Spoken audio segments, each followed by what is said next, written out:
Sir మీకు ప్రతిపక్ష హోదా అంశానికి సంబంధించి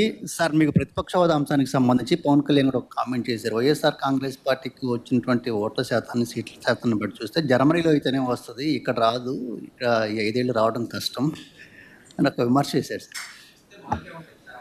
ఆ మనిషి కార్పొరేటర్కి ఎక్కువ, ఎమ్మెల్యేకి తక్కువ. జీవితకాలంలో ఇప్పుడు ఎమ్మెల్యే ఒకసారి అయినాడయ్యా. ప్రజలు మీకు ఒక శాసనసభ్యుడిగా మిమ్మల్ని ఎన్నుకున్నారు కదా, దాన్ని మీరు గౌరవించాలి కదా, నిలబడాలి కదా. ఇవన్నీ విస్మరించి కేవలం ఇట్లా ప్రెస్ మీట్లు పెట్టి మీ క్రిమినల్ మైండ్, అంటే నేను అనేది ఈ రోజున పవన్ కళ్యాణ్ గారిని ప్రత్యేకంగా టార్గెట్ చేయాల్సిన అవసరం దేనికోసం వచ్చిందంటే, తన రాజకీయ ప్రస్థానంలో ఈ విధంగా ఆయన ముందుకెళ్తూ ఉంటాడు, ఒక క్రిమినల్ మైండ్. మేము కూడా అనొచ్చు కదా, నువ్వు కోడి కత్తికి ఎక్కువ, గొడ్డలికి తక్కువ అని. ఏ విధంగా బాబాయ్ హత్య జరిగిందో అందరికీ తెలుసు కదా. ఇది పద్ధత. ప్రజాస్వామ్యంలో మీరందరూ కూడా ప్రత్యేకంగా ఒక పద్ధతి ప్రకారంగా మాట్లాడుకోవడం అలవాటు చేసుకోవాలి. ఈరోజు ఒక ట్రోలింగ్ మెటీరియల్ ఎవరైనా ఉన్నారా అంటే జగన్మోహన్ రెడ్డి గారు అనేది క్లియర్గా అర్థమవుతుంది. ఎందుకు ఈ మాట అనాల్సి వస్తుందంటే, నాకు త్రివిక్రమ్ గారిది ఒక డైలాగ్ చాలా ఇష్టం. ఒక బూతు మాట మాట్లాడి ఆ పూటకి నవ్వించవచ్చు, కానీ కాసేపు అయినంత హేళనగా అయిపోతాడు వాడు. అదే ఒక మంచి మాట చెప్తే అర్థం కాకపోవచ్చు, కానీ ఇంటికి వెళ్ళే దారిలో అయినా అర్థమైన తర్వాత వాడు తిరిగి కాల్ చేసి అభినందిస్తాడు. సో కొంచెం లేట్ అయినా పర్లేదు, మంచి మాటలు చెప్దామనే వర్షన్ పవన్ కళ్యాణ్ గారిది. ఇంతసేపు విధానపరంగా మాట్లాడాలి, రాజకీయాలు హెల్తీగా ఉండాలి, కన్స్ట్రక్టివ్గా క్రిటిసిజం ఉండాలి అని. కానీ జగన్మోహన్ రెడ్డి గారికి ఏంటంటే, పవన్ కళ్యాణ్ గారు అంటే ఫస్ట్ నుంచి ఒక రకమైన వణుకండి. మీకు ఒక సైకిక్ డిజార్డర్ అయిపోయింది మీ మైండ్ సెట్లో. పవన్ కళ్యాణ్ గారిని ఫీడ్ చేసేసుకో ఉన్నారు. ఎలాగైనా పవన్ కళ్యాణ్ గారిని టార్గెట్ చేయాలి. గత 5 ఏళ్ళుగా మీరు చేసింది అదే. అసెంబ్లీ మెట్లు కూడా నెక్కనివ్వను అన్నారు. తన్నుకుంటే వచ్చాడు అనుకోండి, అది వేరే విషయం. ఇప్పుడు పవన్ కళ్యాణ్ గారిని క్రిటిసైజ్ చేస్తూ మాట్లాడుతున్నారు. జగన్మోహన్ రెడ్డి గారు వై నాట్ 175 అన్న మీ మాటలు 11 సీట్లకు పరిమితమై అగత్పాతాలనికి తొక్కాడు పవన్ కళ్యాణ్ గారు. అలాగే సోనియా గాంధీ మీరు గడగడలాడించారని చెప్పిన స్టేట్మెంట్లు, పులివెందల పులి, ఇవన్నీ మాటలు కాల రాస్తూ ప్రజలు కనీసం నాకు ప్రతిపక్ష హోదా కల్పించండి అని అడుక్కునే స్థాయికి తీసుకొని వచ్చారు పవన్ కళ్యాణ్ గారు ఈరోజు మీ స్థితిని. సో మీకు ఆ బాధ ఉంటుంది, మిమ్మల్ని చూసి ఆ జాలి ఉంటుంది, కానీ మీ మీద సోషల్ ట్రోలింగ్ చూస్తుంటే నవ్వు వస్తుంది. అలా మాట్లాడలేక దయచేసి మీ మానసిక స్థితిని కరెక్ట్ చేసుకోండి. ప్రజలు ఈ తీర్పు ఎందుకు ఇచ్చారంటే, గత 5 ఏళ్లుగా వ్యక్తిగత విమర్శలకు పరిమితమైన జగన్మోహన్ రెడ్డి తీరు నచ్చక. దేవుడు తీసుకెళ్ళినటువంటి తండ్రి శవం, నువ్వు పంపించినటువంటి బాబాయ్ శవం, ఈ 2 చావు మేళాలు కలిసొచ్చి నీ విజయానికి బ్యాండ్ మేళం అయ్యాయి. కానీ లేదంటే నువ్వు అసలు కార్యకర్తగా కూడా పనికిరానటువంటి ఖైదీవి. నువ్వు ముఖ్యమంత్రి అవడం ఏంటి మా దరిద్రం. కాకపోతే ప్రజలు 11 సీట్లు ఇచ్చి నువ్వు చేసిన పాలన చాలే బాబు, ఇంకా ప్రతిపక్ష హోదా కూడా అక్కర్లేదు, విపక్షంగా వెళ్ళి కూర్చొని అసెంబ్లీకి పంపిస్తే, అసెంబ్లీకి వెళ్ళి కూర్చొని 11 నిమిషాలు కూడా ఉండలేక పవన్ కళ్యాణ్ గారిని చూసి వచ్చోసుకుంటూ ఊరికొచ్చిన ఉలిపిరిగాడు బయటకు. నువ్వు కూడా పవన్ కళ్యాణ్ గారిని మాట్లాడమేనా? 11 సంవత్సరాల పాటు అధికారం అంటే ఏంటో తెలియకపోయినప్పటికీ కూడా పోరాడి నీ ప్రభుత్వానికి తొడగొట్టి నిలబెట్టుకొని పార్టీని ఇవాళ రాష్ట్ర ప్రభుత్వం యొక్క గెలుపుతో పాటు కేంద్ర ప్రభుత్వంలో కూడా ప్రాతినిధ్యం వహించినటువంటి వ్యక్తి పవన్ కళ్యాణ్ గారు.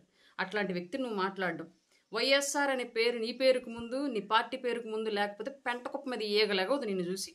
నువ్వు కూడా మాట్లాడటం ఏంటి బా చండాలంగా. ఇక రాజకీయాలకు పనికిరావు, కానీ సర్దుకో సల్లగా కేసుల వారం తేల్చుకొని ఆస్తుల సెటిల్మెంట్లు చూసుకో. ఇంకా చెల్లి తల్లి కూడా ఉమ్మెత్తేస్తున్నారు. ఇంక నీకు ఎందుకు? ఇంతకుముందు ఆంధ్రప్రదేశ్ రాజకీయాల్లో కేఏ పాల్ గారు ప్రెస్ మీట్ పెడితే జోక్ ఏముండిద్దని చెప్పి చూసేవాళ్ళు. ఇవాళ ఆయన చూడట్లా, ఆయన మరిపించి జోకర్వి ట్రోలర్ నువ్వు అయ్యావు ఆంధ్రప్రదేశ్లో. నువ్వు ప్రెస్ మీట్ పెడితేనే మేమర్స్ వచ్చేస్తున్నారు ఏం మాట్లాడాడు అని చెప్పేసి. అట్లాంటి సిచ్యువేషన్ అయిపోయింది నీది. నువ్వు పెద్ద నాయకుడివి, కర్మగాలి. ఆంధ్రప్రదేశ్ దరిద్రం కొద్ది ఏదో ఒక్కసారి ముఖ్యమంత్రి అయినంత మాత్రం నువ్వు పెద్ద దేశకి నేతలాగా నువ్వు ఫీల్ అయిపోయి మాట్లాడడం మేమందరం ఎర్రపప్పలాగా వింటాం. మా కర్మ. పులివెందుల పులి, సింహం సింగిల్గా వస్తుంది అని చెప్పుకుంటున్న పులివెందుల పిల్లి ఈరోజు ఏదో కొన్ని కారుకూతలు కూసింది మన డిప్యూటీ సీఎం శ్రీ పవన్ కళ్యాణ్ గారి గురించి. నేను ఒకటే ప్రశ్నిస్తున్నా ఆ పులివెందుల పిల్లిని, జగన్మోహన్ రెడ్డి గారిని. నువ్వు పోటీ చేసిందేమో 175కి 175, కానీ గెలిచింది పట్టుమని 10. అంటే నీకు వచ్చిన సీట్లు 6%. కానీ జనసేన పోటీ చేసింది 21, గెలిచింది 21. అంటే 100% స్ట్రైక్ రేట్తో గెలిచిన పార్టీ జనసేన పార్టీ, మా పార్టీ.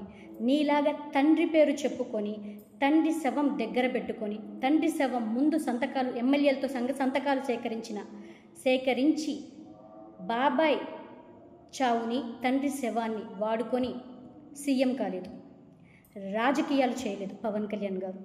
ఈరోజు దేశంలో ఎక్కడికి వెళ్ళినా ఏ నలుమూలైనా చెప్తారు పవన్ కళ్యాణ్ గారు దేశంలోనే ద పొలిటికల్ గేమ్ చేంజర్ అని చెప్తారు.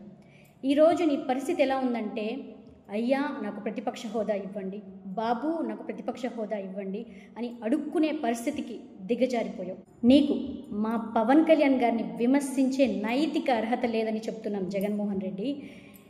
ఈరోజు దేశంలో ఎన్డీఏ ప్రభుత్వం ఉందంటే దానికి ప్రధాన కారణం శ్రీ పవన్ కళ్యాణ్ గారు.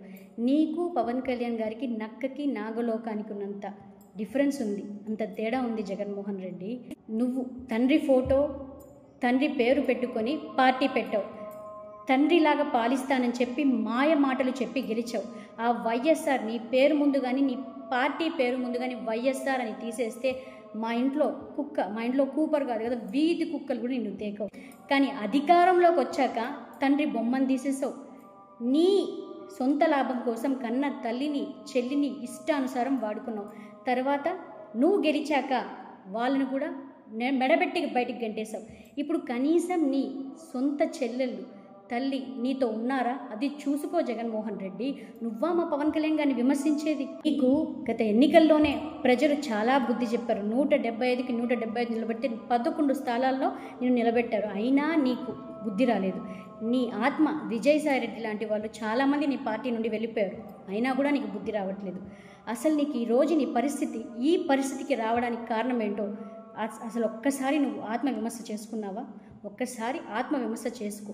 నువ్వు ఇలా 11 సీట్లలో పడిపోవడానికి కారణం ఏంటో కనీసం అద్దం ముందు నిలబడి ఒక్కసారి ఆత్మవిమర్శ చేసుకో. నువ్వు మా పవన్ కళ్యాణ్ గారిని వ్యక్తిగతంగా విమర్శించి టార్గెట్ చేస్తేనే నిన్ను నీ పార్టీని చెప్పిన మాట ప్రకారం పవన్ కళ్యాణ్ గారు అత్తపాతాళానికి తొక్కుతా అని మాట ఇచ్చారు. ఆ మాట ప్రకారం ఈరోజు అలా ఉన్నావు.